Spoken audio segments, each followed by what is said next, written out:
Console Corner is brought to you by and created by Bluball 1993, with special thanks to our contributors Garcia, GC2MT, Josh Carbon, Hi-Res, Phazion, Onii, and many others. If you'd like to be a contributor and a more prominent supporter of Console Corner, be sure to visit our Patreon at patreon.com/Bluball. That's patreon.com/BLUBALL.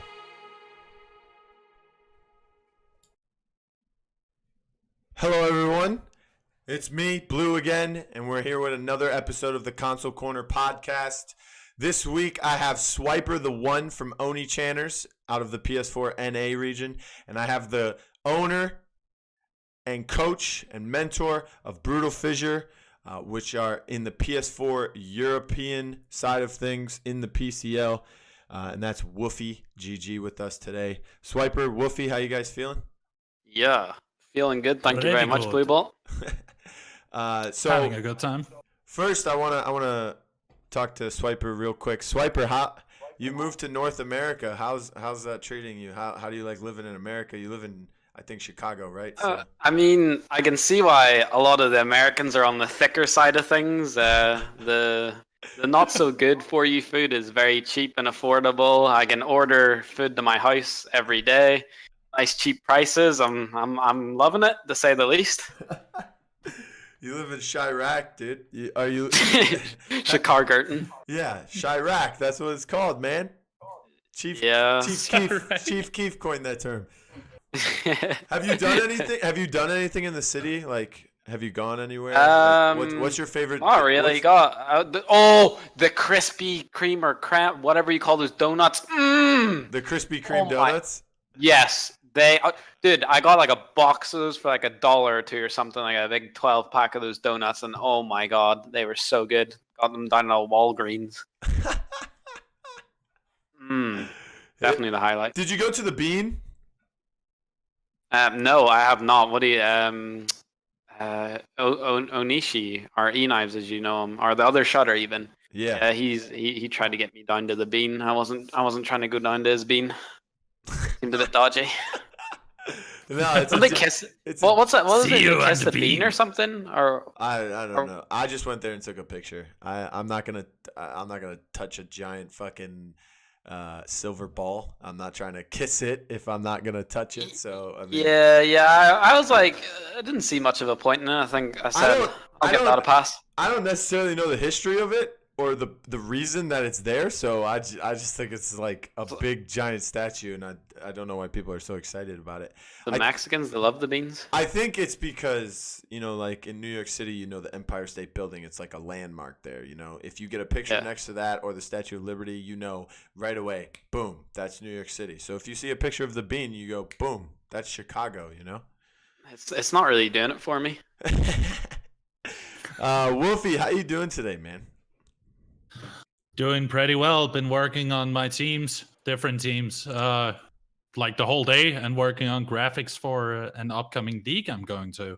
That's what I wanted to ask you. What is that? The Legacy League it's called? Yeah. The Legacy League is a new league that is made by primarily GGJ, that is the owner of Fate Esports.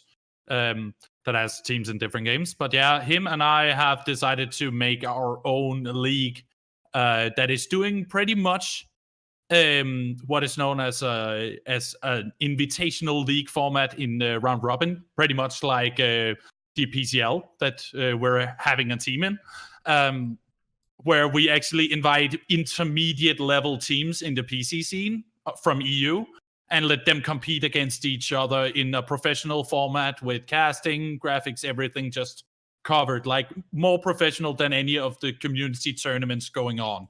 Because we wanted to make it special for the players to have a ground to get up to the point of being a top 4 PTS team in the PC scene. Okay, so you say that's like the groundwork to get better into the PGS? Yeah, it's like if we say PTS, the bottom spots, then in the middle, that's where we have our teams from the Legacy League. And then on top of our league, there is the top 4 PGS teams. Okay. Because they're too good to be in this league. So it's for people underneath 4th place in the PGS. Okay. Pretty much. So the reason why I'm asking you about this, and Swiper, you can comment on any of this, is because today I wanted to talk to you guys. Both of you have been in the Paladins esports scene for a very long time. I know Swiper has been in the console scene since before the Valencia qualifiers in April and May of 2017. I know, Woofie, you've been in other community tournaments as well. You've been in the PCS. You've been in PC tournaments as well. I think you've been in like the Game Grover tournaments, haven't you?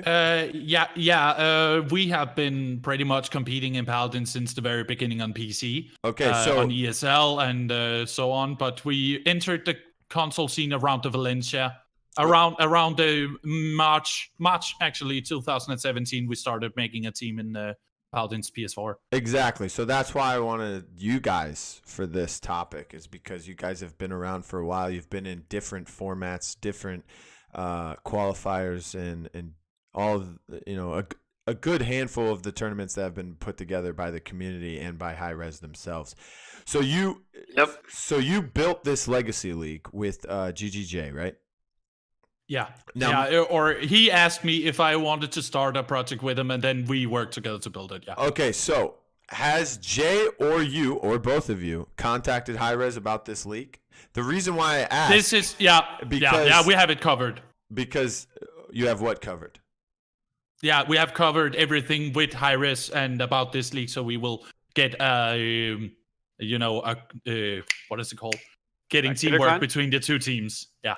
Well, we have talked to them, and they're going to promote the league and such. So. Oh, okay. Because I was going to say, it's in the rules for all the Paladins tournaments that any teams in the Paladins Hi-Rez tournaments need written consent to be in any other tournaments. Yeah, really? Yeah. And that goes for console and PC. Yeah, and Jay, he has been in esports since who knows how long, maybe 12, 13 years. So he knows who to contact and what to do and follow a rule set and all those kind of papers. I He's just doing the make paperwork. Sure you guys were aware. So, yeah, we are, or he made me aware. Yeah. Because the other thing that I noticed was that you have a team on console. Okay, BrutalFissure has a team on console. Yes. Does Hi-Rez know you have a team in this Legacy League on PC? Yes, they do. Like, they are in deep contact with us, so they know who is in the league and who's not. And I know about the collusion rules, if that's what you're talking about. But collusion rules are only if I have multiple console teams or multiple PC teams. I'm allowed to have a PC team and a console team. That's it. And I may choose if it's PS4, Xbox, or Switch for that matter, because it's there now. But yeah, we are only allowed to have a team on PC and console. Switch can't have a league. There can't be a... No, it's with the Xbox. Yeah, I know. You can't have competitive esports on, besides Splatoon, on Switch yet. There's no in-game chat. Yeah. It's really? You can't like plug in a headset in the Switch or nothing? No. There's no capability to in-game chat. Okay. Wonder the Switch players be throwing my ranked games. No, what I wanted. I was under the impression that you couldn't have a PC and a console team at the same time, because Onslaught is the Xbox NA team, right? Yeah. Before they signed with Onslaught, the org, Onslaught had a PC team, but they had to drop that team to sign the console team, from my understanding. Really? That depends because that is depending on if they are in was on the PC team for Onslaught. Yeah, I know. Gooch Mob? But yeah. That's a name I haven't heard. Yeah, but seriously, I have talked to Hi-Rez about what I was allowed to and what I wasn't allowed to, and they told me as long as you have only one on PC and one on console, it's fine. But we can't allow more console teams than one. Let's be real. That is due to, I think it's because of the league that they were in with Onslaught PC, that when they got a team on console as well in the high leagues, then they want to reduce the amount of influence there. I think it has something to do with that, but that's maybe just a theory, Let's be real. Depending on who you ask in Hi-Rez, you get different answers. Happens to me all the time. Yeah, sure. That's actually true. Okay, so here's my next question.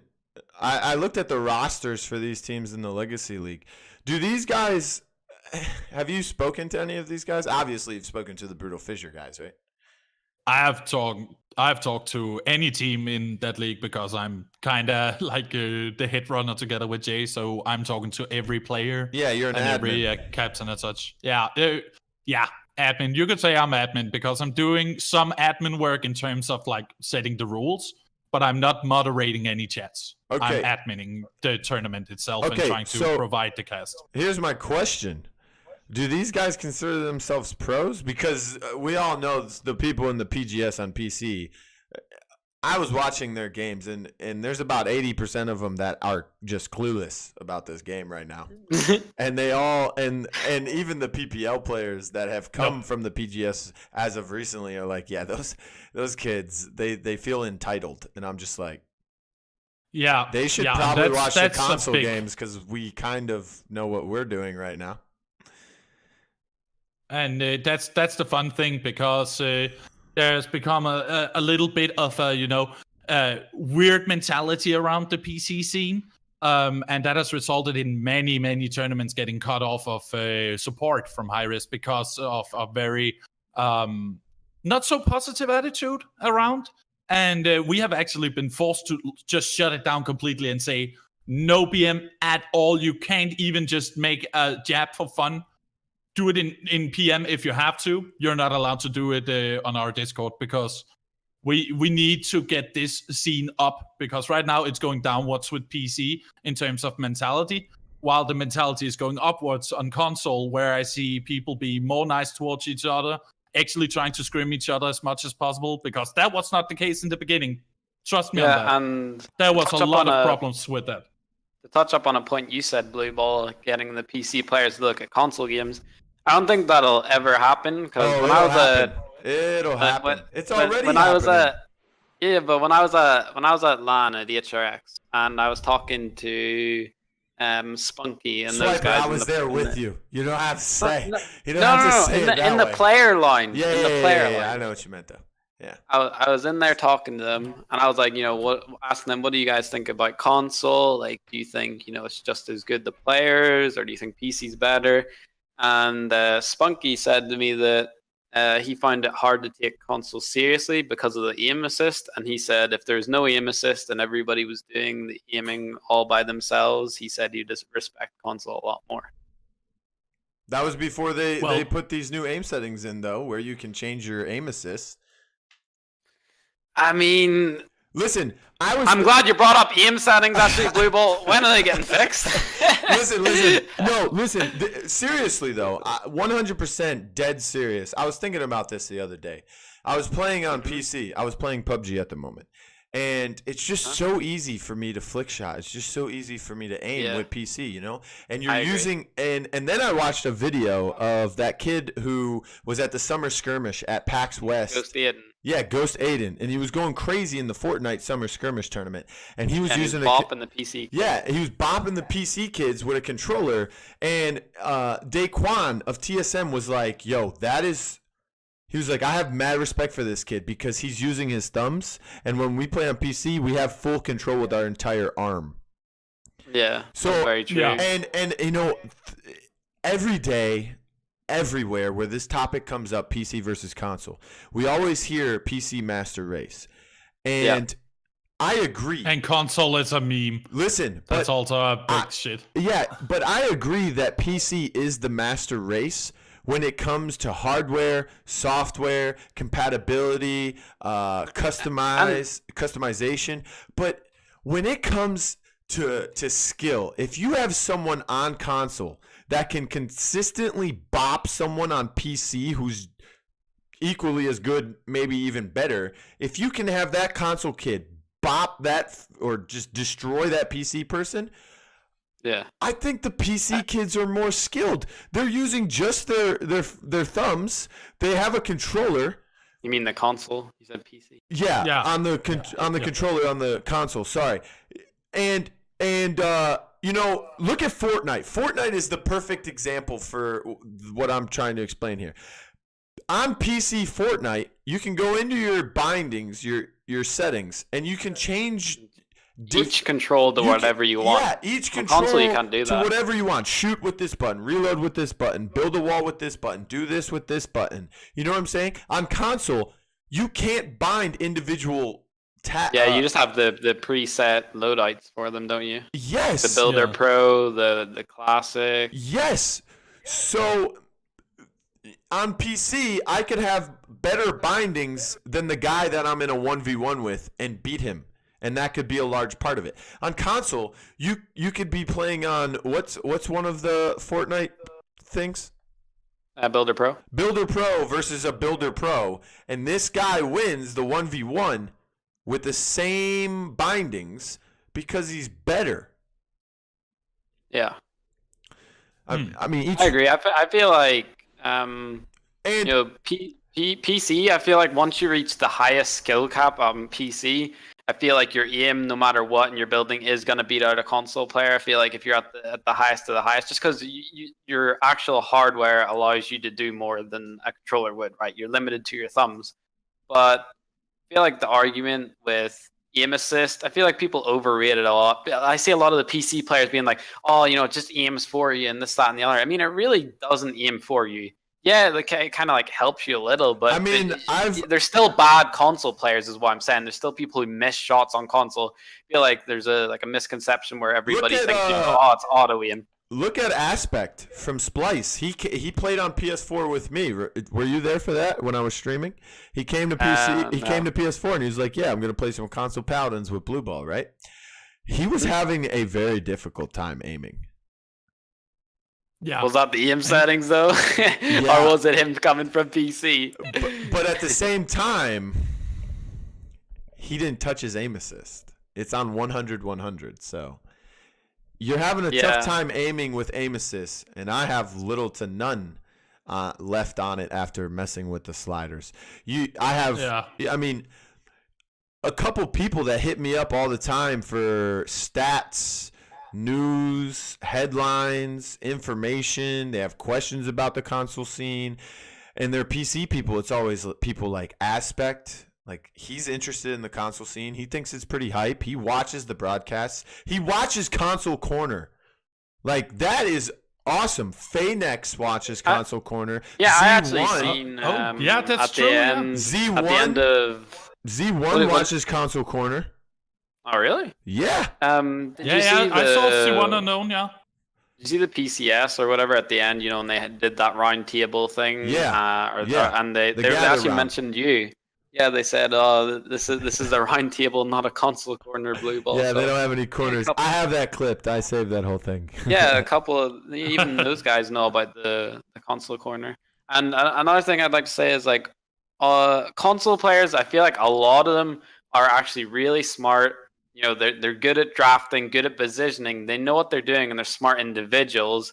And I feel like just because we're on console, it doesn't mean that we're any worse. I feel like of a lot of these at the top of the top on console, I feel like if they switched over to PC, gave it like a couple of months on PC, tried to get really good mechanically at it, I feel like they could be at the top of the PC as well. A lot of us that are in, or not me anymore, but a lot of us, or a lot of the PCL players in the console league, they play on PC and they're pretty decent mechanically. I mean, Legacy, Atomic Boom, Comedy. Yep. I mean, I can name about 20, 30 of us that do it. Garcia from Warm Up, he plays on PC, but he uses his controller and he smacks people on there. Yeah, I've actually done that a couple of times. I was actually playing ranked on Paladins with my controller, and I've got a video saved going up against Prince Danny and beating him in ranked with a controller and no aim assist. Yeah. Want to hear something mind blown? Like, Paladins was my very first FPS I ever played on console. And I switched over to that because they announced a league in Paladins console, and I was tired of the PC scene. So I said, yeah, let's just move over there. And I had to learn how to shoot on console. Did you think it would be easier initially? No. Well, when you first came over, we had the old aim settings. There was a reason why I moved over there, was actually because I wanted to see if the scene was different in terms of players, like attitude-wise. and see if I could, with the game knowledge I had acquired from casting and playing competitively on PC, if I could give something to the console players that were new. And I've gotten many people, new players, to understand the game, but I was always the most mechanically weak one on the teams, which meant that I got usually kicked at one point from the team as the captain because they felt they were mechanically falling behind and couldn't advance further. And I accept that, of course, but most of the things I actually spent my time in the console scene was actually teaching new players how the game was supposed to be played. And from there on out, we actually got a really good team going that was lasting for a year. I'm glad you said that you said that you came from PC and most of your job was teaching the console players how to play the game. I was talking to someone yesterday, and they were talking about I don't know how to put this, but anyways, what we were talking about together, we were discussing that they were like, oh, the PPL's doing this, oh, the PPL's doing that, oh, the PPL's doing this, and doing that, and doing that, and doing that, and the console league, all the players in the console scene, they try to imitate that. And I told him, I said, this person was trying to tell me to copy a PC player's build. And I said, "Oh yeah, you can just shut it down right there and say, dude, you can't compare the two. Like, after those time I've spent on both scenes, I know for sure there's a different meta. And if you just copy a build from PC and take it over to console, due to so many small factors like your aim settings, the overall meta of the champions being drafted and such, it doesn't work the same way. It simply doesn't. The meta is different, but not as much as people would expect. But what I told them, though, when they said just copy this person's build from the PC or whatever, is like, I told them, I said, I'll look at it and I'll study that, and then I'll try to build my own. And they were like, why would you try to build your own? Like, and they told me that all their builds were just from PC players. I said, let me tell you something. All the console players watch the PPL, they watch the PC pros, and they copy what they're doing, right? Who are those PC players copying? Who do they copy? They're the ones who innovate this meta. Every meta is innovated because they read the patch notes. They go into shooting ranges.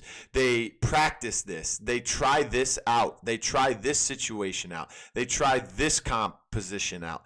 They're the ones who figure this out because they put the time and effort into doing so. I'll build a loadout and go into casual and play that loadout over 50 times and say, okay, this is not working, or this is working, or I need to change this, or maybe I can add more to this card or subtract some from this card, or I'm not really using this card, or I need to adjust my playstyle more. So refining a build. Exactly. Or even team strats, team drafting, all of the meta, everything. These PC players, I mean, the console players are looking at what the PC players are doing, and they're copying. But who are the PC players copying? They're not copying anyone. That's why when I was coaching console, or I was on a team for console or anything, I was trying stuff out. Like, the best example, when Talus first came out, he was super strong, right? Yeah. And I was on a team at the moment. I was with Garcia and Pittsburgh and a couple other guys, and I told them, I said, listen, we have a scrim against this one team. That team we scrimmed against doesn't exist anymore. And I told them, I said, I messaged the captain of the other team. I said, listen, we're going to give you Talus in the draft. Can you please pick Talus every time? We're trying to figure out counters to Talus. We're trying to figure out new strats to run against Talus. And I trusted this guy to not leak my strats or anything. And he was like, yeah, we'll do it. We'll grab Talus every time. I'm like, okay. So we played like 20 scrims that day. It was a long day. We gave them Talus every single game. We did half where they got first pick and took Talus, and we did half where we got first pick and didn't take Talus still, so that they would get them second pick, right? And we were trying new things. This is when Genos Celestial Touch was like the best card to run on him. This is when Genos had just came out too. So Genos came after Talus, right? I can actually, Yes. I think actually so. think, yeah.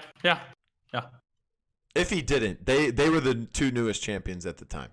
So Genos was a big priority. And I kept telling them, I said, I need to use Genos. And they're like, okay, whatever. So we were messing with loadouts to run the grip card. Genos came before Talus. Okay. Oh, the Void Grip, are you talking about? Yeah, or are you talking about the elimination on Void Grip? No, the Void Grip talent.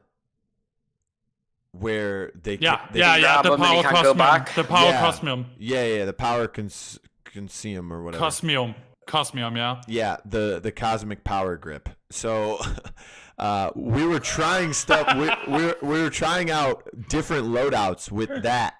So that if Taos was really strong at the time. So if Taos dove us or Taos was in our back line, Genos would pick him up and we would focus fire him. And we tried different strats with different champs around that Genos with different builds in that talent as well. We tried double heals with it. We tried single heals. So, I mean, we would watch the PC teams deal with Taos. And we would watch this, we would watch that. But at the same time, we were trying stuff ourselves. You know what I mean? Yeah, you're never, refining your own ever strategy. Have copied a PC build ever.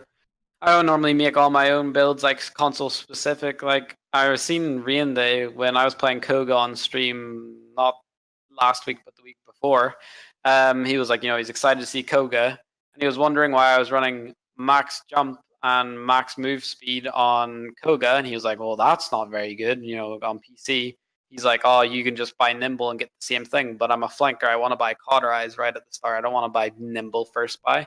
Yeah. The thing is about console is It's if I have harder that to aim. movement speed, if I have that movement speed on max and jump speed on max, I'm like a bloody kangaroo hopping around. Nobody can hit me, Yeah, exactly. There is that difference. Like, yeah, on PC that might be terrible because you can just flick them out the air, or it's just easier to track Koga and deal with them. But on console, as I've seen it worked out, we 4-0'd. Like I just rolled over them because nobody could hit me. I don't know. There's definitely is like big differences, and I feel like part of the reason that the meta is so different from PC than it ever has been recently is because of the aim settings. I feel like when the aim settings were a little bit better, you could run the the heroes like the Cassie more comfortably and stuff. And also, when you get the LAN on console, the meta, in my opinion, shifts drastically because you have good aim settings. You're playing on PCs with controllers. Yep. So you have it's so smooth. You can track everybody. The frame rate is better. Frame rate, the monitors, just everything's just good. You're playing on better PC. So when you're aiming, it feels amazing. You can track. You feel free on a PC when you're actually playing at LAN. And when you get those heroes like the Cassie and stuff, I feel like it's so overpowered on console at LAN. But on when you're back at home on your console, I feel like those heroes are just with the aim settings are just a lot harder to connect shots with. So I feel like the meta kind of shifts as well when you go into LAN. Yeah, definitely. So let's talk about the tournament format and the league format and stuff like that. So both of you, I know I do, remember the Valencia qualifiers, how those worked out with the point system. And I like that. I think that was the most fair way they did a qualifier sense. I feel like they kicked it off amazing true. And then just made it worse throughout. Wait. You think the Valencia qualifiers was the fairest way? It was a point system, right? You got points every single week. It was points every single week, yes. Actually, to be fair, the bracket was a bit weird. That was about the only thing. I like the point system idea, though. The point system was good, yes, but the way that the brackets were, if you get a... I forgot about the bracket. Let's say a team like Cyclone goes against Flashpoint in the first round, and there's 70-plus teams. They get, 2 points for that week? Because if they lose to Flashpoint? Yeah, I forgot about that. Yeah, that was how it worked, yeah. There was many times where we were very close to actually qualifying for the monthly finals, and we just barely made it with third place because of most of the times we always ended up around quarters. Well, or there was no monthly. actually best of 16 against Flashpoint. Yeah. No. Before that, it was like no matter which qualifier we were at, we always got up against Flashpoint. No. I'm not talking the PCS. PCS was a different format. We'll get to that. Yeah. I'm talking the Valencia qualifiers where it's open bracket every single week, but you score points every single week depending on how far you make it into the bracket. So if you win the bracket, you get 100 points. Yeah, I remember that. Okay, we kept losing against the team that we've signed now because we lost against iTech every single time during those qualifiers. And that's the team we have now. Yeah. So, I mean, what was it? Shu, Whoosh, Skeppy, Wonderful, and K-Cam and Professor Zoom, they qualified in like the third week. Because so did we. They had 300, 300 points. Yep, we didn't even have to play in the other weeks, but we still played. You guys qualified automatically. Vex qualified. They were what were they? You guys were Grumpy Boys at the time, weren't you? No, I was Vex.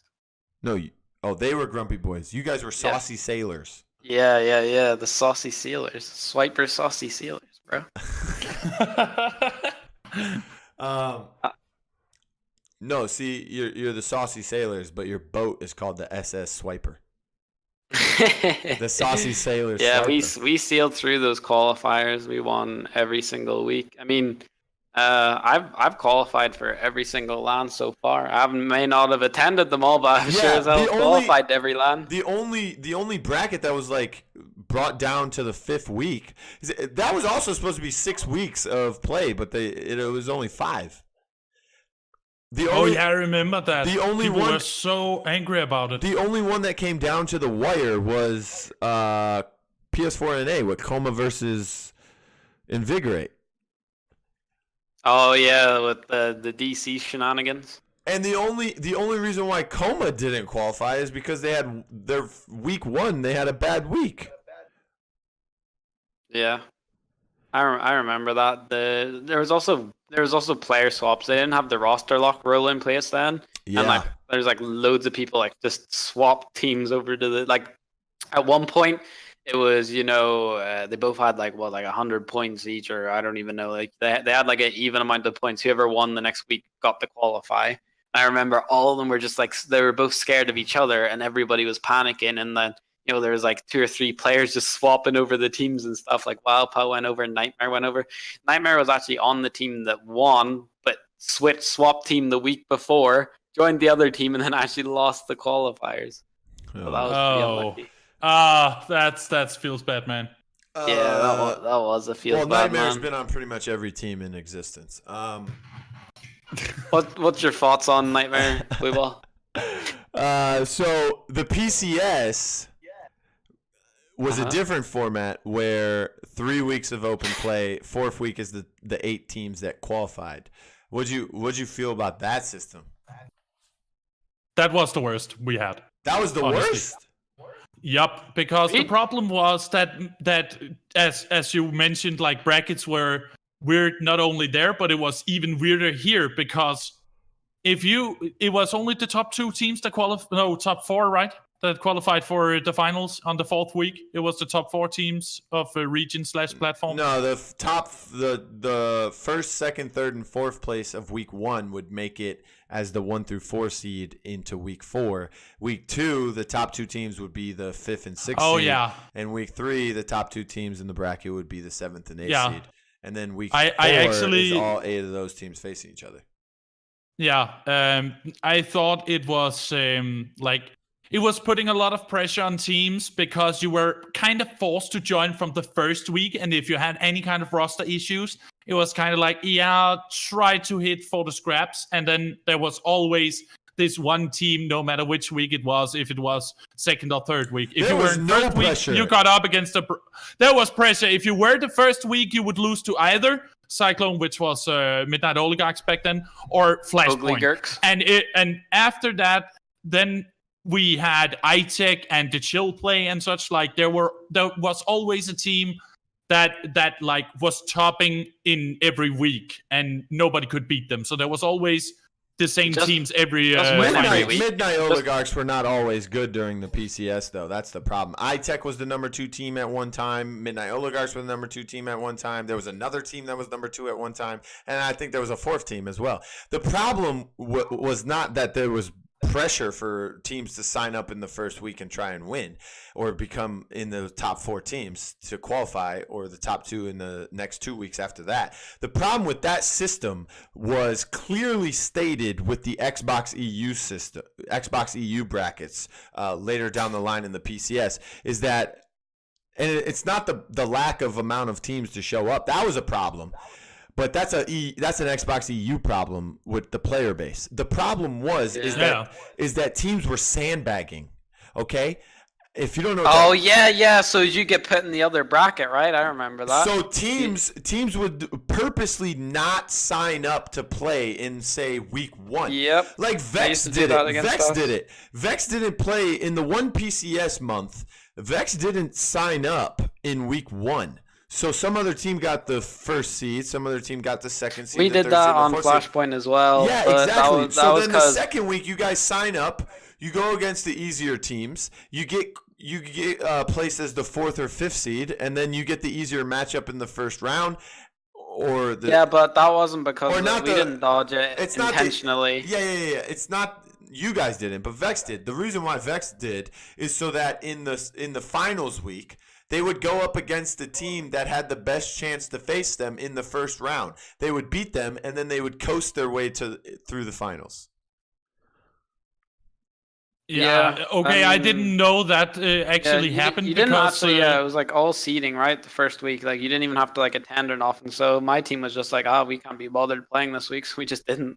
You didn't have to. There was seeding. I can explain to you how the seeding works. No. I know you got like seeded and stuff like that, but I just thought it was pretty. I don't know. I didn't like the whole way the seeding was done, and the fact that you didn't even have the format was weird. Okay, so the way seeding works in week 1 for open bracket is, or how it's supposed to work is, let's say Swiper, you have a team, I have a team, and Woofie has a team. Okay, and when check-ins open at 1 p.m., I check in first. I'm the number 1 seed because I was the first team to check in. Swiper, your application, your check-in form got sent in second. You're the 2nd seed. Woofie, yours came in 3rd. You're the 3rd seed. Now, week 2. Let's say my team qualifies for the finals week, so we don't have to play in week 2 or 3. Swiper, your team qualifies, and Woofie, your team doesn't. So, in week 2, Woofie, let's say you're the last team to sign up. You're still the number 1 seed because you were the top seed in week 1. You're the next highest seed. But the teams that sign up in week 2 that didn't play in week 1 get seeded by the order that they sign up. Okay. That actually explains why it was so switching around. Like sometimes when you were attending, you would be in the bracket with all the better teams, and other times you would be with all the worst teams. Like, so you didn't get any balance because of the seeding system. That's the seeding. There wasn't any balance.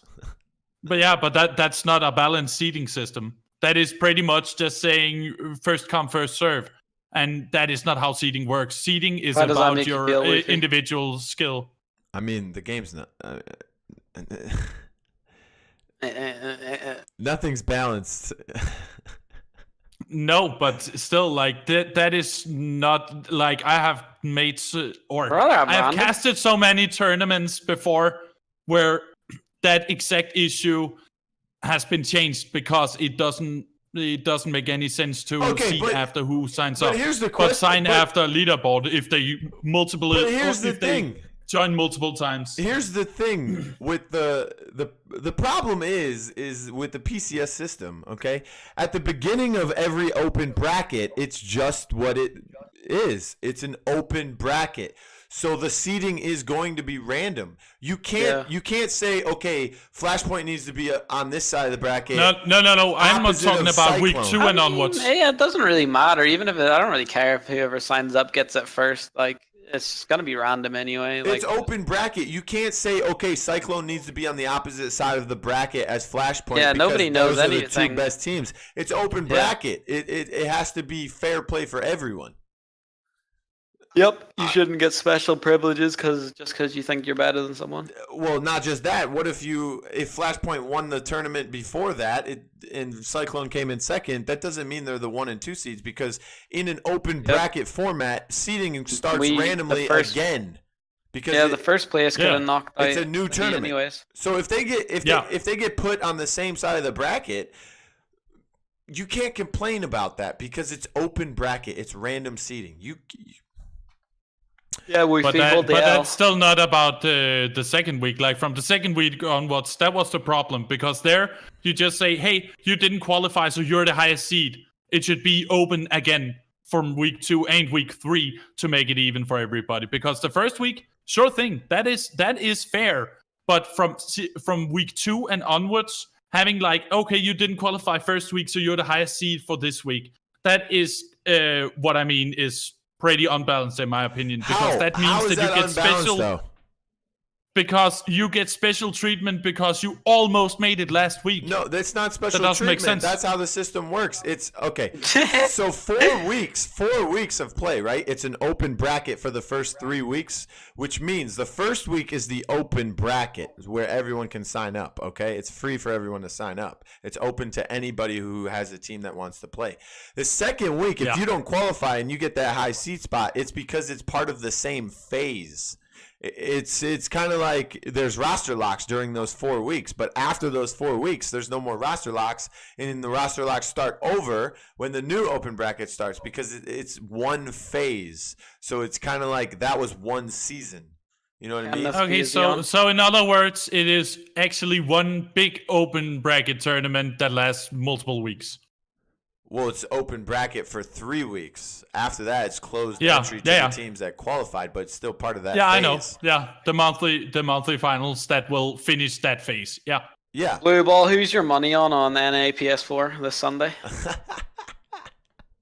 Who you putting your money on? All right, hold on. Let's talk about the PCL format, and then we'll get to the predictions, okay? Oh, okay. All right, so the PCL format...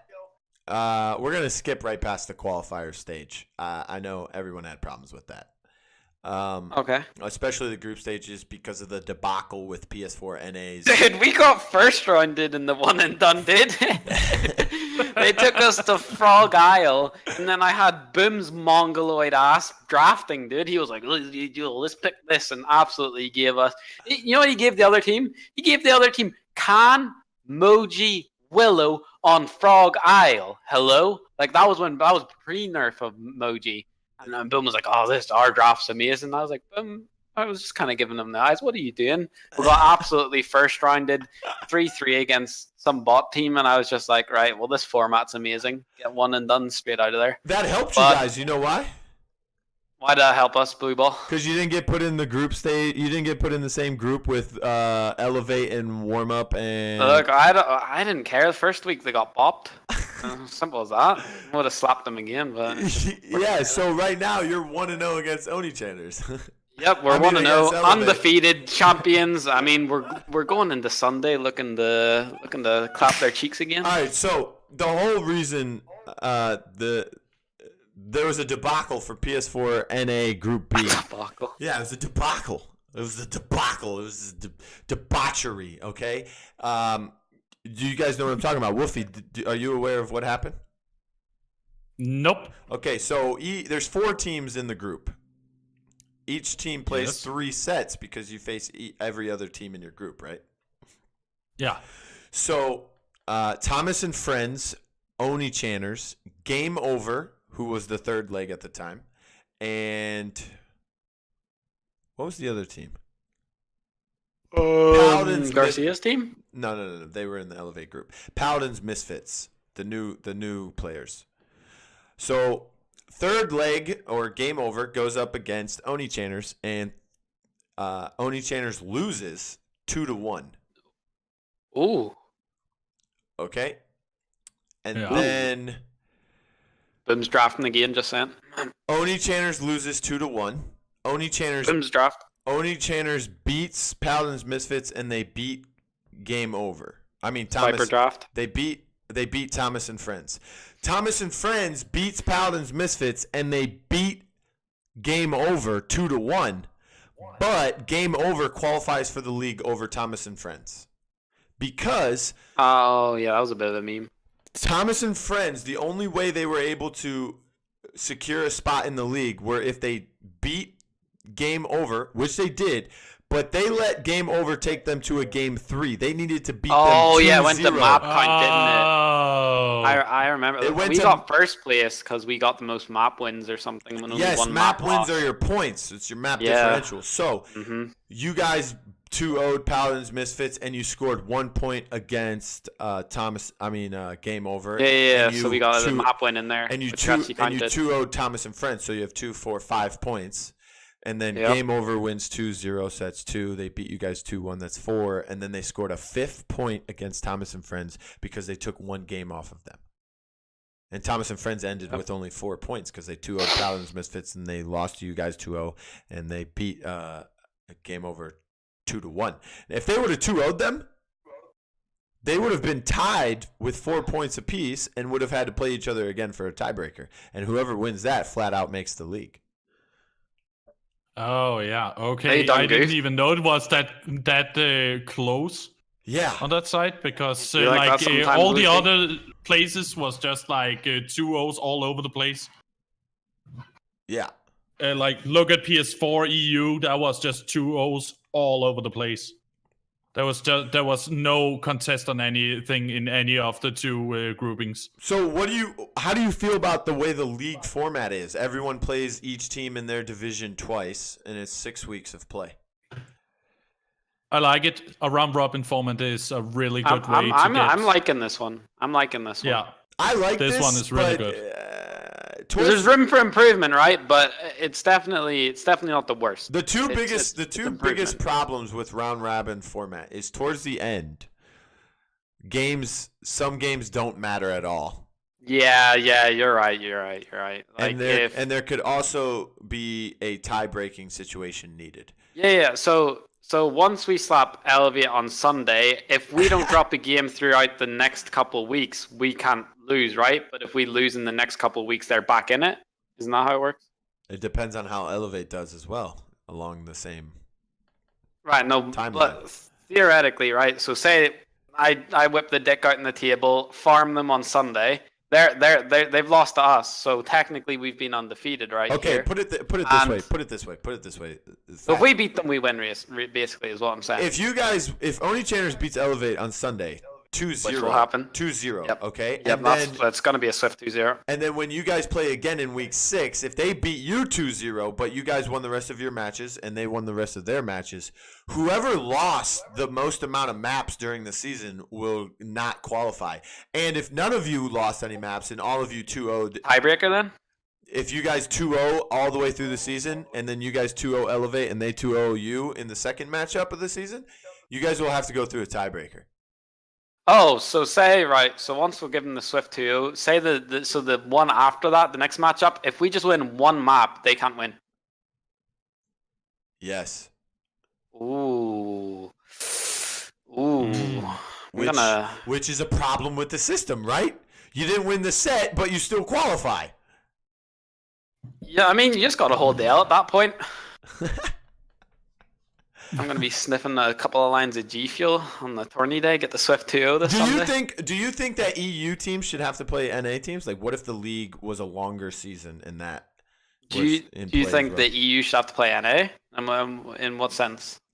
The PS4 EU teams would have to play the PS4 EU NA teams in their season. But why? Why would you want that? What would the purpose be? That would more be like the region wars instead of the console wars, but I mean, it would actually, if there was any way of doing it, it would have been awesome to have the Xbox versus PS4. I'm just asking. I would honestly, if you think that would be a great idea.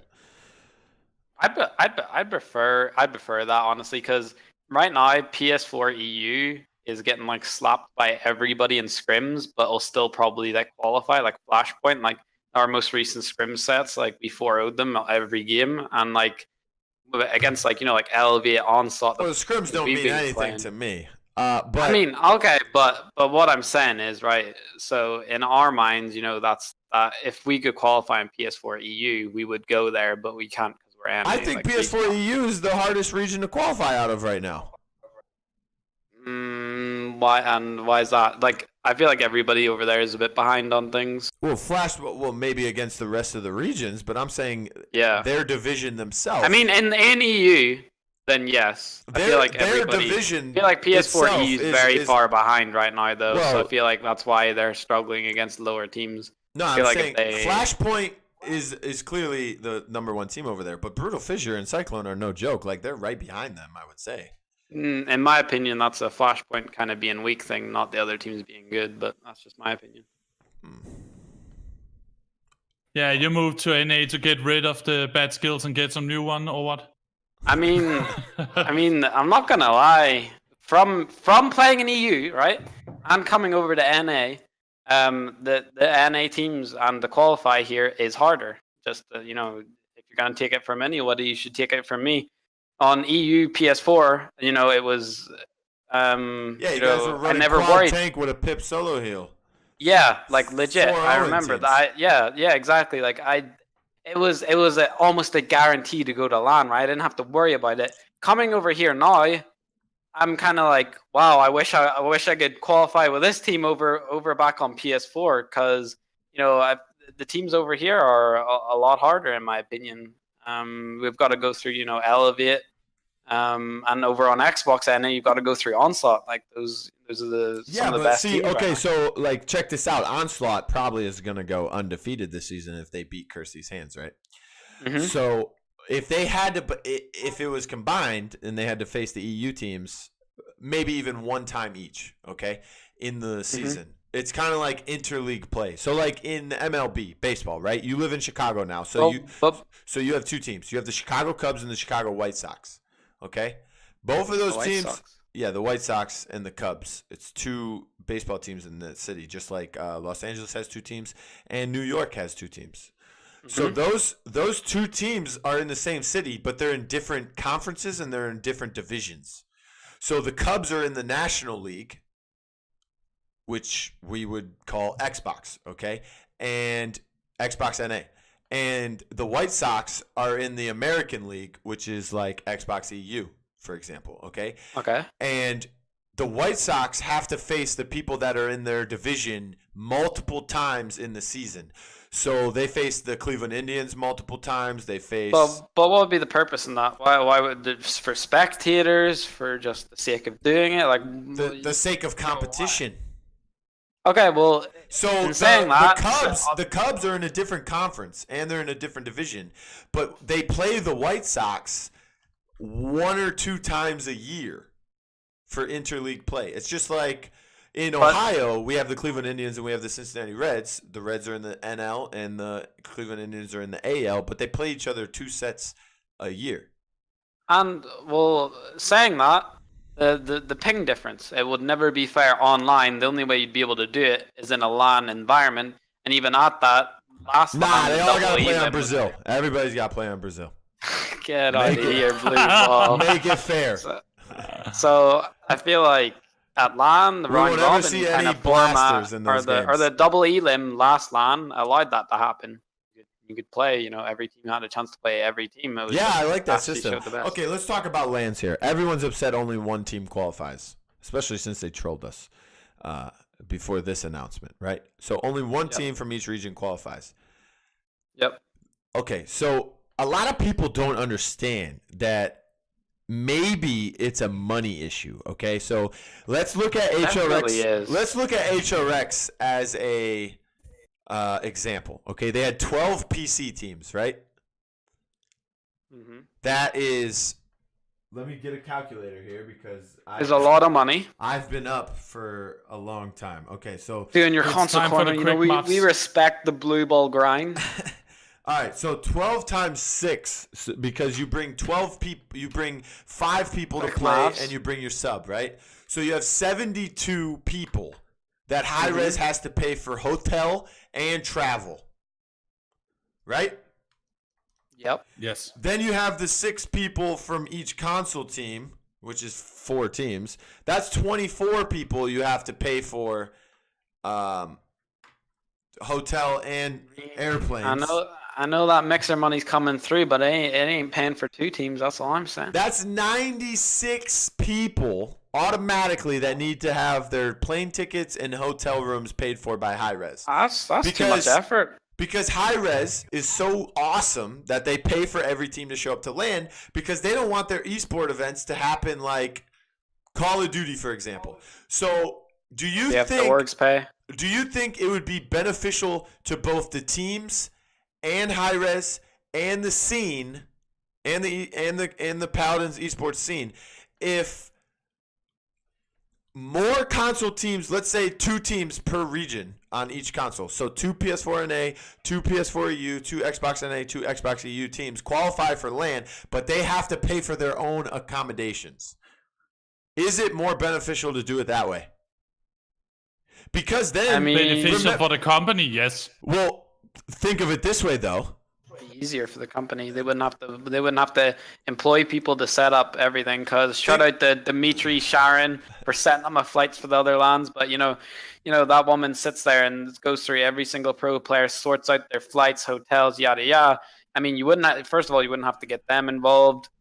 A lot of time saved on Hi-Rez's part because everybody would be managing themselves. But the problem is, can all the players show Players up? afford? Can they afford to come out? Exactly. That's another thing. So let me break it down for you. You're on Onii-Chaners. Let's say Onii-Chaners makes it.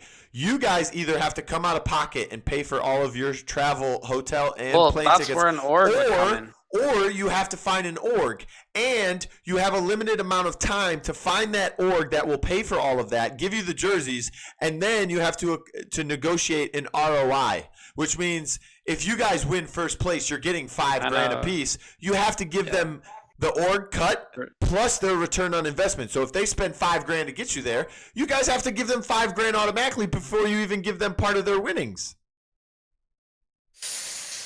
I mean, and then Woofie, from tell your you what point you of could view, do. you own BrutalFissure. You have to pay for these guys. Well, I'll tell you what you could do then. Since they wouldn't be paying for all those expenses for players, up the prize pool, compensate for it.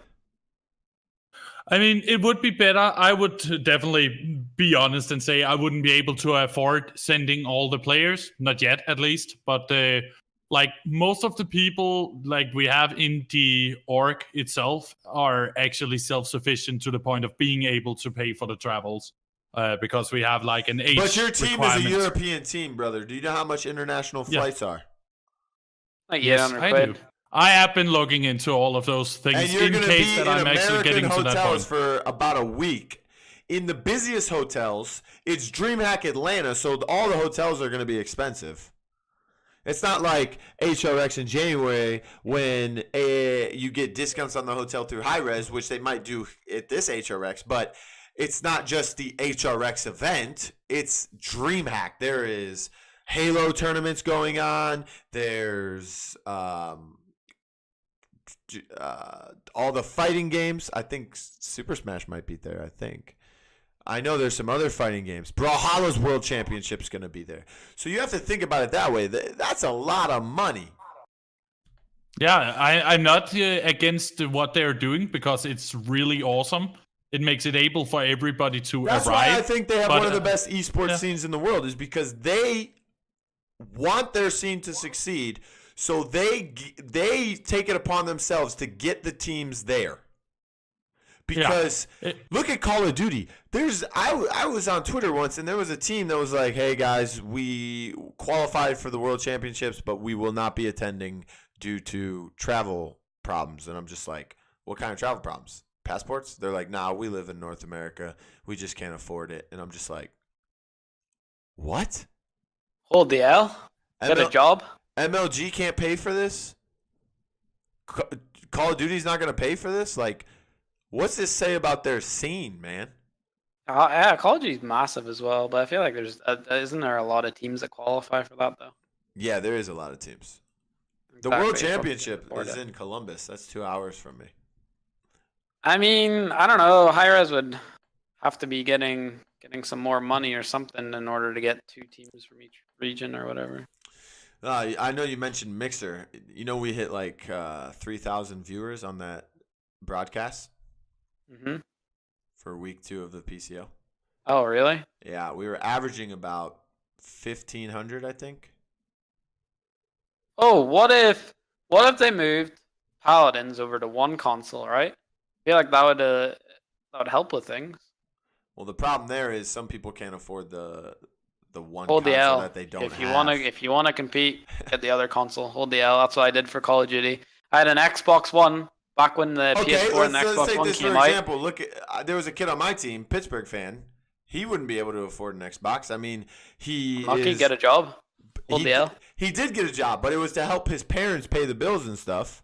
Well, it's just unfortunate, really, isn't it? Oh, Sell your PlayStation. Okay. Seriously, there was the British sass. Holy fuck.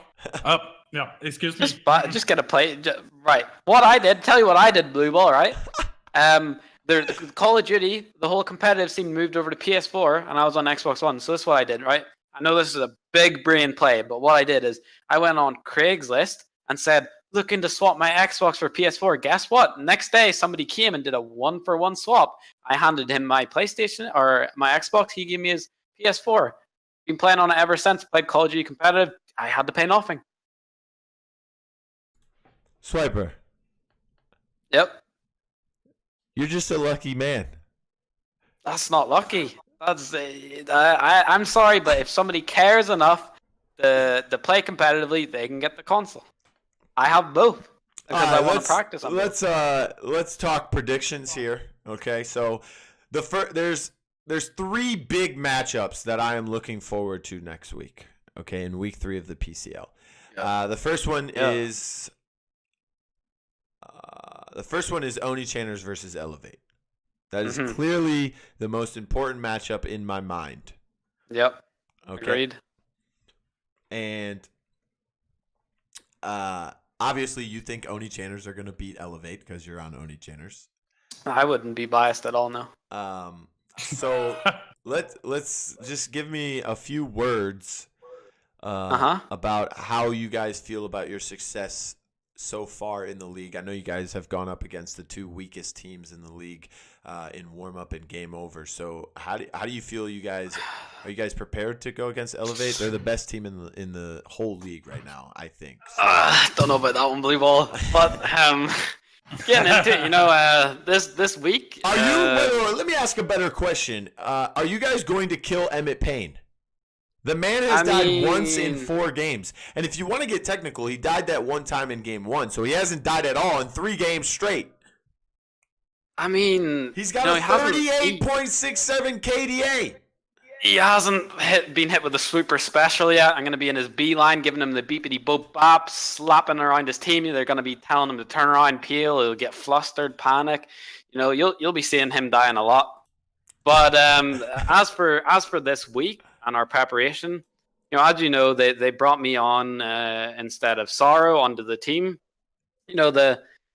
You seen at the very start, we were trying different things. The team had to adapt, right? That's why you seen us, lose in like one of the best of ones, lose a game here and there at the very, very beginning. But ever since, they've got used to me, playing with me, fit into the team really well. This past week, we haven't lost a single scrim against any team. We've played Onslaught. I'm talking about our most recent games this week. Onslaught has beaten us in the past. I'm not discrediting them. They're an amazing team to practice. But our most recent scrims was a 2-0 versus Onslaught. We played Comedy's team. We beat them 3 games in a row. And we've been playing Kev Falcon's team. We beat them every game as well. It's looking good for us right now. Not really dropping any games. So everybody on my team is just saying to me, we've got a really good feeling this week. Neil said to me, Boom said to me, E-Knives, everybody's confident that we're going to win this week. That's not to say that we're not going to practice or take it as serious. We're taking it very seriously. Very prepared. We've done our research on Elevate. You've done your research.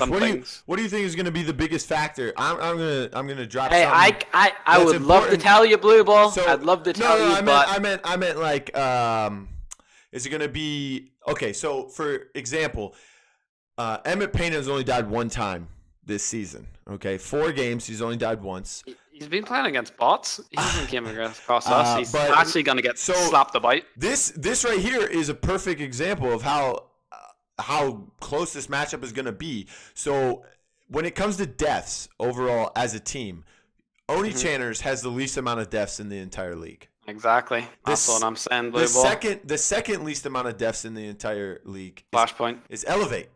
Oh, it's Elevate. Yes. And the most and then, so you guys are averaging about 3 deaths less per game than they are.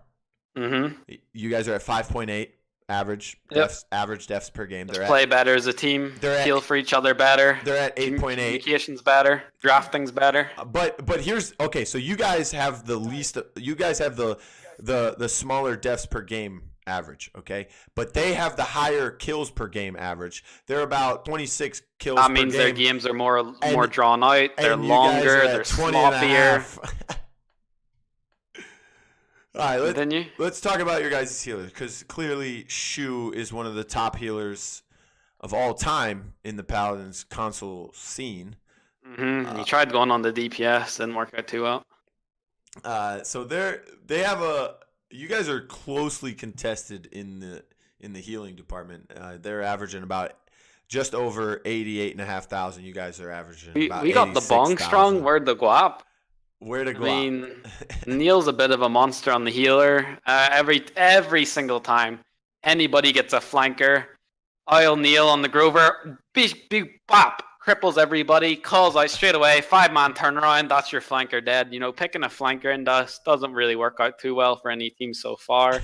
I mean, our communication, our team play is, I think, the best right now. The way we peel for each other, communicate. I mean, you'll see it this Sunday. I don't think any other team does it quite as well. All right, so definitely the best team I've been on. Here's the next thing. You guys lead the league in KDA. Elevate is up there as well in the top but just 5. If close not but top no 10. cigar, Blue Ball. Close but no cigar. They have their team. The guy with the most kills on their team right now is Sir James Parker, with 30 kills this season. The guy with the most kills on your team is you, Swiper, with 20. Surprise, King Big Dick. With 24. Yep. So obviously you guys are going to be going head to head here in a couple 1v1 situations in the game. Yep. And how do you feel you're going to have to adjust to be able to face Sir James Parker? I think the only time you guys have faced them is at LAN, right? I've never actually played against them. Exactly. So there we go. So it's going to be a first-time matchup. Sir James Parker is going to lose his virginity to the Sweeper Special. Going to come in the back line, mop him up. He's not going to know what's going to be happening. I mean, the thing is about my team is, anytime anybody gets me low, whether it be Zin, Saris, any hero, right? I pop that billow. He gets it. I can see him. He seems like a bit of a chubster, Sir James Parker. I can see he can get a bit greedy sometimes. So I feel like he'll chase me when I'm 1 HP on Zin. Come around the corner, and that's when Boom will come around. Bang! Dead zone. 800 HP, just burst them down. Neil comes in with a fat heals, and I mean, there's not much you can do about that one. All right, our so team plays too strong. One last question: Who do you think is the biggest factor you guys are going to have to deal with on that team? Shu, Whoosh, SJP. The biggest threat in the enemy team? GR Crazy or Emmett Payne?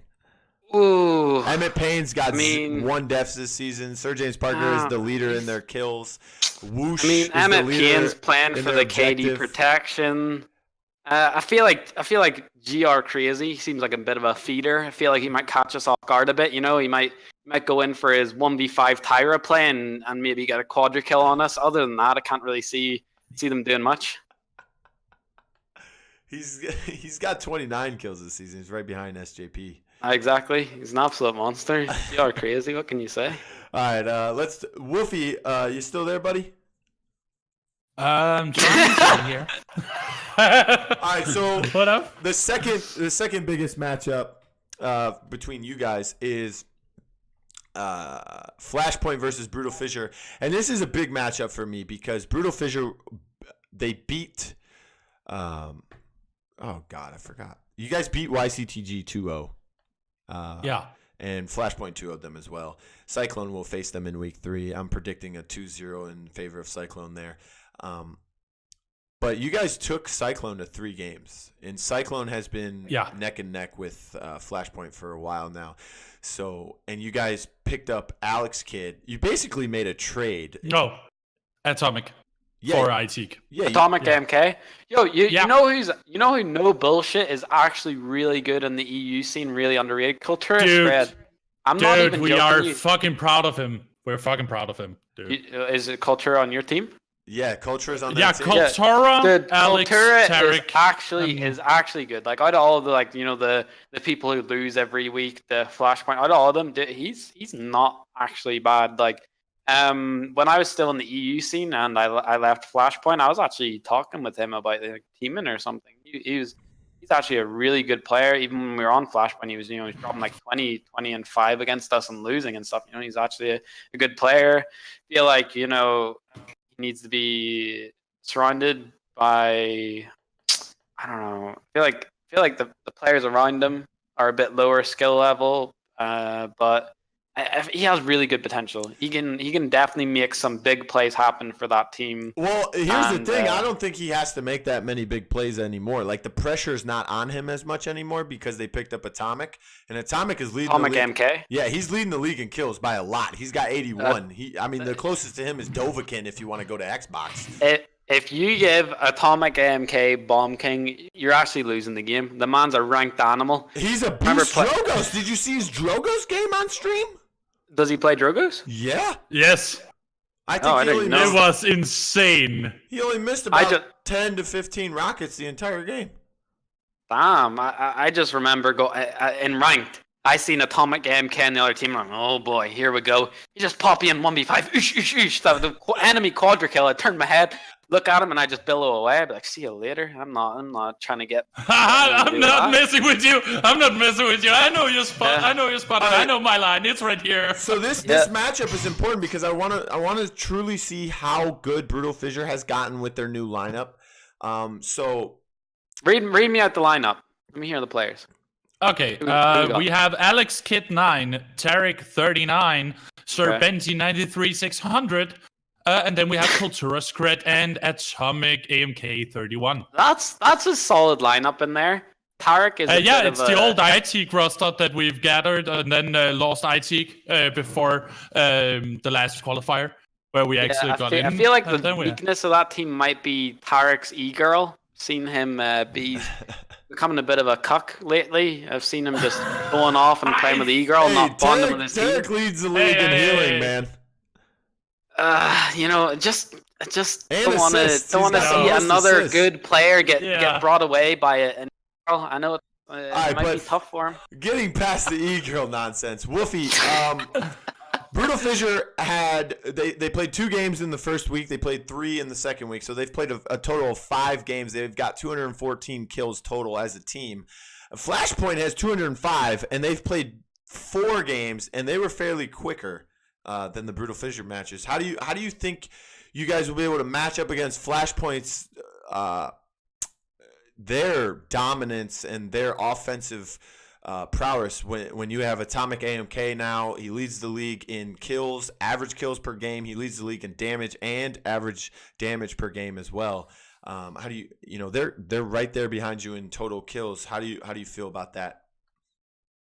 I mean, I think honestly that they're getting better every single time, and I'm also getting a lot of feedback from multiple people in the scene. GC, for an example, has been watching our games and coming with feedback, and I have also watched some of their games and come with feedback, and we're trying to make them get that last step towards actually beating Flashpoint, because we know that they can get better. Like let's say 3 weeks ago, they would never take Cyclone to a game 3. Look at it now, and they had the most intense 3-game set they've ever had competitively. And they told me that they were really hype about it because they saw potential in actually getting further up. And I do believe in them because Atomic, his plays are absolutely amazing. And I just love the whole new synergy that is on the team after he joined. it seems like there are much more of a unity, much more of one team than a bunch of guys playing on a team. Do It they feels all like speak this is the French? team. Because I know a lot of the Yeah, it's a full French team. Yeah, that's amazing. Because I know a problem you might not realize, Blue, but In the on EU, there's scene, different languages. Yeah. Yep, a lot of the teams have that language barrier. You'll have Italians, Frenchies in there, and they'll all speak English. And I know personally from when, like, Centurio subs in for us, there is a language barrier there. He's I'm not saying he can't speak English. He understands calls here and there, but you try and explain certain things to him, and he doesn't understand it. It can be hard. So, but that's good that it's a full French team, so there'll be no language barrier issues, and that'll help with team chemistry a lot. Yeah, that was definitely something we wanted because I was going back into the PS4 scene and wanted to sign a team. And since iTech was the first team we ever scrimmed and has been our to-go scrim partner since the beginning, then I wanted to ask them if they wanted to join. And when I heard all of them were French, then that really helped with the language barrier, as you mentioned. Like, it's I have never had any chance of getting like a full Danish team, for an example. That has not been a thing. But I don't have that language barrier as most other people has that are using English as a second language. So it's not necessarily a problem for me, but for many other players it is. And that's why I wanted to get a full team of one nationality to make them able to play at their speed without thinking about what language they speak. Yeah, Black Lives Matter. Oh my god. Oh my god. Yeah, I'm done. See ya. Oh my god. What they do? Is he saying they don't? We've got racist on our hands here, Bluball. So Hey! Don't move there. Don't go there. I'm a ghetto boy living in the biggest ghetto in Denmark, so please. Hey, Woofie. Yeah. Woofie, who do you think is the biggest factor of the Flashpoint team going up against BrutalFissure? Good lad. Good lad. Ooh. Good lad. Good lad. Thought you would say Prosper. Good lad. Hey, that's the good lad. No. What about good lad? Are you scared of? I have, I feel like he has some kind of a kryptonite towards Alex, because every single time I'm talking with Alex, he's getting frustrated because he's in ranked and against good lad. And he's keep on saying, good lad, and like going full on French swear words all over the place. And I don't understand half of it. Yeah, he's just going like, it seems that there is this guy, good lad is the kryptonite, like the real guy that turns on, the mistakes during games. I mean, to be fair, he's a lot of people's kryptonite, it seems. Yeah, he is definitely dangerous, and we're also very, very, very careful around Prosper Logic, for that matter. All right, last question. Who do you have winning, Swiper, out of that matchup? Flashpoint likes to spread their team out. They like to play an aggressive offensive play style. You guys spread out. I know how they play. Yeah, you don't even have to tell me, Blue Ball. And then you have BrutalFissure. Sorry, I would swallow. BrutalFissure, and they have a lot of objective time this season. Not only because they played one extra game, but they play a nice contested, defensive kind of offense, I guess you would call it. They play they stick together. They focus fire a lot, and they're real tight next to each other. So who do you think? I feel like if BrutalFissure get the heroes that they're good at and the heroes that they want, I feel like they can definitely win. Because I know Flashpoint. Did I see a Maldamba being played? Or was I mistaken? I'm almost certain they pulled out like a Maldamba there. They pulled out a Damba in game too. And that's, to me, they're picking kind of weird things that just suit their play style. But was that because they were like, we're gonna 4-0 this team anyways? I don't think it was, because from teaming with them, everyone be like, give Storm Damba. I feel like that might be the same kind of treatment that's going on.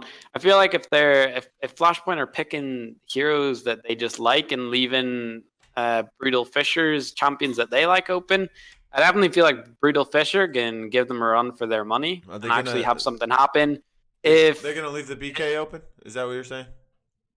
Yeah, please do. If they leave Please do. Sir Benji's McCall open, Atomic's BK open, they give them what they want. I feel like BrutalFissure will definitely give them a run for their money. I feel like overall, Flashpoint will just have a bigger roster. Feel like they or a bigger champ pool even. Sorry, feel like they'll be able to play a bit more heroes. So if BrutalFissure do get the champions that they're strong on, I feel like they can definitely take it. But if Flashpoint play it correctly, and they play it how they should play it, I think they will win. But like I said, if there's slip ups in the draft and BrutalFissure get what they want, they can definitely take it. Nice. Okay. Last two questions for both of you right now. Who is the second best team? They face each other. In Xbox EU's biggest matchup will determine the second best team behind Vex. Radiant versus Zimmerframe. Just tell me who you got, Swiper. Who? Radiant versus Zimmerframe. I don't know who they are. Radiant is your old team. My dad cuts my hair. Oh, my dad cuts my hair. That's Radiant. You got who's on that potent Fanatics? Potent Fanatics wild card. Smutney and King. Smutney's on that team. Kings. Yeah. Okay, and who's on the other team? For Zimmerframe? Yeah, Zimmerframe. Fluxy, Bizjop, Whitey, Big Booty Soul, Killer G39, Sibs, and Hamish. I'm definitely gonna put my money on the Fanatics team for sure. Radiant, who you got, Woofie? I have to support Smutney, my boy. I've been screaming against him since his early PC Paladins days, so I have to say Radiant, they will take it to a good game old 3 Chutney 2-2-1. Yeah. Swiggity smoothie. Nuts, swig, say no more. Yes, right, I loved teaming with Smutney. He hated me, but I enjoyed teaming with him at the same time. He just seemed a bit.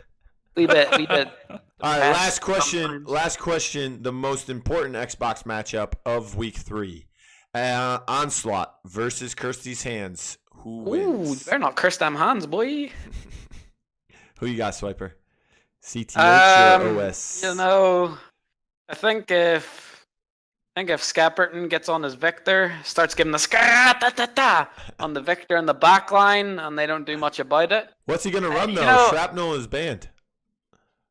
Ooh, you can whip burst mode. The strong point for me with Onslaught is if they get the right comp, they play like crackheads, dude. They just run at you. It's so weird. You'll have when I was playing against them, right? I remember specifically on Brightmarsh, right? Yeah. We went garden side on there. There's Docks and Garden. I don't know what you guys like to call it, but we went garden. And when we went around there, the Skepster was on. Came out of the room blazing. He was on Andro, right? I think he comes around, on that little ridge on Brightmarsh, and he starts shooting us in the back. And Comat on Willow, what I would have done on Willow there is just stay there, get the secured damage, stay alive. He just flutters the fuck in our backline with Skeppy and just starts spamming his dead zone and bombs. I'm like, what the fuck's going on here? And they actually shit on us. So I feel like their playstyle is very different. They actually very aggressive. They are very aggro. They are crackheads. I'll tell you that much. They just send it on you. I think that's why everyone thinks they do cocaine, because they just. I swear to God, like as soon as the game starts, they're just like, go! Yeah, but yet again, when we got the right draft into them and they just jumped into us, we just farmed them. So against Kirsty's Hands, I can't see Kirsty's Hands winning it. But Kirsty's Hands got taken to the third game by Happy Battlecats, who supposedly is not good in the eyes of everyone, but I think they're a decent team. Yeah, my money's have to go on Onslaught for that one. All right, and who you got, Woofie? I'm actually sadly a harborer of underdogs, so I will actually vote on Kirsty's Hands. What I saw from week 2 was actually very impressive, and I saw a lot of potential. So you're telling me that Kirsty's Hands is gonna take out a The Very, two-time very close. LAN MVP, 3 games. Yeah, that's true. That's true. Wonderbull. Then you got That's true. Skepperton, Miracle, Not So But- Cool Matt, and Wait, what's this Transit. name? But there is a Not So limit. Cool Matt. There's a limit to potential. I think they have reached a top right now, Onslaught, by being so undefeated all the time that there is a low I chance. want whatever you're of them- smoking, Woofie. I want. Well, whatever you're I have some in the bag. Do you want some? Oh, he doesn't live Nope, on that but side true- of the pond seriously, anymore. Kirsty's hands will surprise you. Seriously, let me give you an example, Swiper. I was I think actually they in will a podcast surprise for me the by PPL. lubing up Dude, their listen, bum holes for seriously. fucking Onslaught. I think that's what they'll I surprise me. voted that G2 would lose against Renegade into the PPL when the first season was hitting, and nobody believed me, and they fucking won 2-0. And don't fucking sleep on my predictions. I am the prediction master. Don't sleep on me. Yo, let's place a bet live on Bluball's podcast here. I bet you $10 Onslaught win. By the time people hear this, it'll be Friday, so there'll be It's 2 days before that matchup. That's great. Okay, so I Well, bet you sure, $10. Do you accept my terms and conditions? $10. $10. If Onslaught Sure win, thing. I get $10. If they lose, Yeah. I give you $10. Okay, that's sure. Yeah. Sure thing. That's live here. Yeah, it's live here on the console Okay. corner. Oh, WuffieGG's Bluball's master console corner. predictions. Okay, well that's the freest is there $10. any- I swear to God, Skeppy, Wonderful Miracle, all you buddies, I swear to God, if you lose, swear to God. It's your fault. I lost $10. This is the best I'll be- podcast episode. Oh my goodness. I'll be coming for them if they make me pay $10. CTH, I got you. You're in my heart and soul. Come on, please win, Onii-Chaners, so I can show Onii-Chaners Swiper to qualifies sit for down. HRX, right? Onii-Chaners qualifies for HRX. Yeah, I get in my Uber from the airport and I show up to the hotel and I just see Swiper running around like a madman trying to chase the Onslaught team around like, you owe me $10, you motherfuckers! I'll be in my Swiper the One onesie again, dude. I'll be coming over their cheeks, dude. Alright, Swiper, go ahead and say any last thoughts you'd like to say. Shout out your Twitter name, and then right after you're done, Woofie can go ahead and do the same. Okay.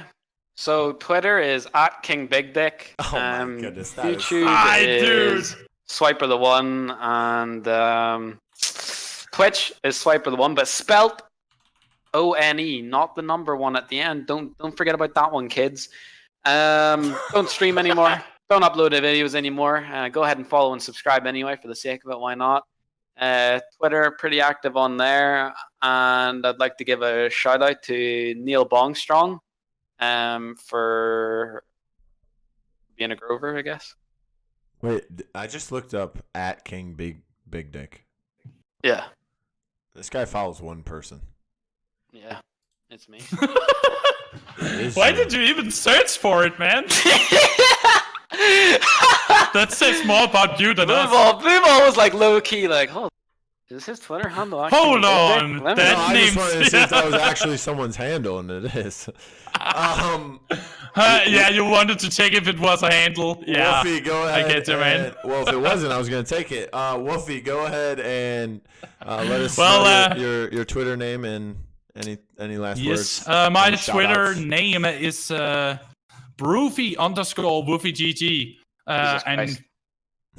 yeah, it's very long, but it's very easy to just find me. Search for WuffieGG, you won't find anybody else, pretty much. Woofer. So, woofers, as some people like to call me. Woofie, and I'll what is that picture you have as your profile picture? Yeah, what was on that Discord, or is it on the Twitter?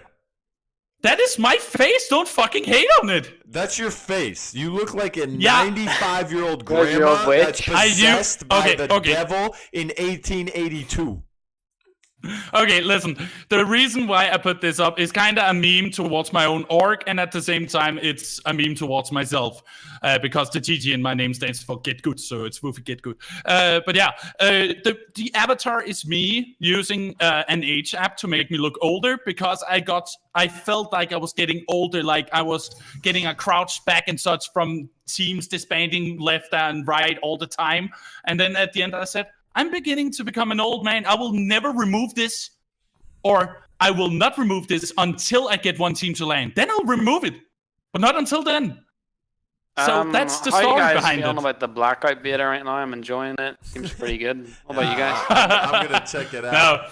But yeah, shout out to pretty much my team, my PS4 team, for doing a brilliant job in the league and giving their all. So pretty much, thank you, boys, for being my good slaves. You deserve extra treats this evening. Good luck to the Onii-Chaners and you yourself, Swiper. Good luck to your team in week 3 and the rest of the season, Woofie. I'm looking forward to watching all the games, and thanks for coming on the show, guys. Well, I'm gonna thank you for grab us. some crispy crams and lick up some cream. Why does my auntie call it crispy crams? Because they are from the same country as you, not America. No, my auntie's American. Well, she's from Ireland, right? Did you just say Americable? No, I said America. It's recorded, Bluball. You can go back and check. Right. Well, anyway, she's originally from Ireland, but she moved to America and she's lived there her whole life in the U.S. Air Force. So she's got the American accent. She should know. She should know what's the technical term. She calls them crispy crams. Have I been lied to, Bluball? Would you like to let me in on something here? It is Krispy Kreme, bro. Yeah, I think it's that. Oh, someone even made a song about it. Am I gonna have to bring that up there? It seems like a bit of an awkward one to bring up. Hey, that's I want to call her out for it. That's a family issue, bro. Yeah, I think I'm gonna have to go deal with that. But anyways, gonna go grab some Krispy Kremes, stuff my face on some of the fatty American foods, and just hope to God I don't end up like Sir James Parker. So, being your boy Swiper the One, signing out. All right, later, Swiper. Later, Woofie. Thanks for coming by, guys. Thank you. See ya. See you.